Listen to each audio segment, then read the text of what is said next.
Environmental issues और climate change के बारे में पब्लिक पॉलिसी एक्सपर्ट चंद्रभूषण जी से बातचीत करते हुए मैं ये बताता हूँ, उनसे पूछना चाहता हूँ, बताएंगे तो वो, कि आप NABT के बोर्ड में रह चुके हैं, आपको काफ़ी उसका अनुभव है, तो आपका क्या कहना है कि इन्वायरमेंटल प्रोटेक्शन के नज़रिए से यदि हम देश में देखें कि जब कोई विद्यार्थी या स्टूडेंट आ जाता है प्री यूनिवर्सिटी स्टेज पर, तो क्या उसको हम पर्यावरण संबंधी जानकारी दे रहे हैं जितनी होनी चाहिए उस एज और उस इंटेलेक्चुअल मैच्योरिटी की दृष्टि से? नीलेंद्र जी, मेरे अंदाज से 1990s का जजमेंट है सुप्रीम कोर्ट का, जहाँ की उन्होंने इन्वायरमेंट एजुकेशन को मैंडेटरी बना दिया था जी। कि आपको कम से कम एक सब्जेक्ट इन्वायरमेंट के पढ़ाने पड़ेंगे जी।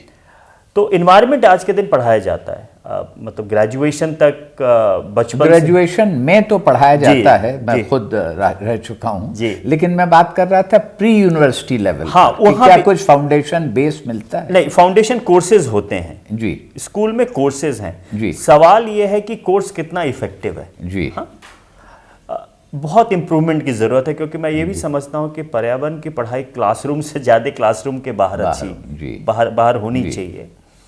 बच्चों को अगर आप पर्यावरण सिखाना चाहते हैं तो उनको रूम से निकाल के पर्यावरण दिखाइए, so that they can appreciate the beauty and diversity in environment.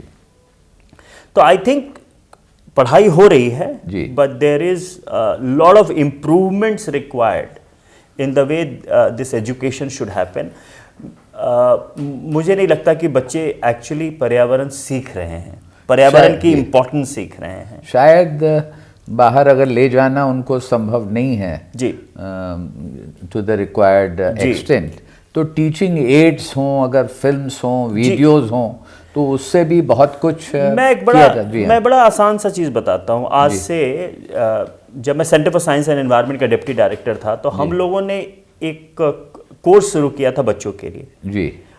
उसमें 9th और 10th के बच्चे जी, they used to audit their school. Okay, how green is your school. Okay जी, कि आप पानी कितना कंज्यूम करते हैं, बिजली का कितना इस्तेमाल करते हैं, वेस्ट मैनेज कर रहे हैं या नहीं, कितनी ग्रीनरी है, sensitization. So there are ways to sensitize. हाँ, बाहर ले जाएं, आप स्कूल के कैंपस के अंदर आप कर सकते हैं। और मैं आपको बताता हूं कि जो बच्चों ने उस कोर्स को किया था वो अपने घर पे जाके भी ऑडिट करते थे जी। They used to go and see how green is their home. तो I think there is requirement of re looking at the curriculum, पहला ये है। लेकिन जहां तक आपका सवाल नाबेट का है, national accreditation board for education and training, it certifies professions जी। और मेरा जो काम था वहां, मैं 5 साल नाबेट बोर्ड में था, I wanted to promote environment profession.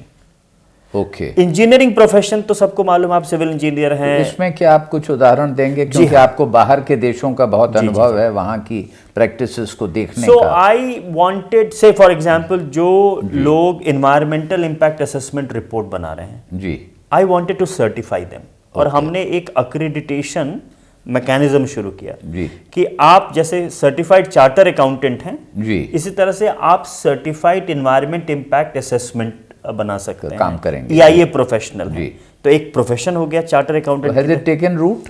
It has taken root, but लेकिन हमारे देश में यही है कि जो शुरुआत होती है, it requires sustained momentum and sustained effort to take it through। शायद जी उसमें शायद कमी है, या हाँ थोड़ा और पुश की जरूरत है। क्वालिटी काउंसिल ऑफ इंडिया को और रिसोर्स डालने की जरूरत है, उसको स्ट्रेंथन करने की। लेकिन एक EIA प्रोफेशनल ही जॉब नहीं है। आपके घर में जो रेन वाटर हार्वेस्टिंग करने आता है, मैंडेटरी है हर एक जगह, वो भी एक सर्टिफाइड प्रोफेशनल होना चाहिए। जो सोलर रूफटॉप आपके घर में लगाएगा, वो भी एक सर्टिफाइड। इनफैक्ट अगर आप जॉब्स को देखें हाँ, तो वो मेरा आगे एक सवाल है कि इसमें जॉब अपॉर्चुनिटीज, उसकी भी हम बात करेंगे। आगे 10 साल में सबसे अधिक जॉब अपॉर्चुनिटी एनवायरनमेंट सेक्टर में, इसकी हम बात करेंगे। और ये बहुत इम्पोर्टेंट सवाल जो कि हमारे जितने भी कॉलेजेस, यूनिवर्सिटीज़, एजुकेशनल इंस्टीट्यूशंस हैं उन पर केंद्रित है, उनके इंटरेस्ट का है कि प्री यूनिवर्सिटी लेवल पर भी इसके विषय में छात्रों में जागरूकता आ जानी चाहिए। धन्यवाद।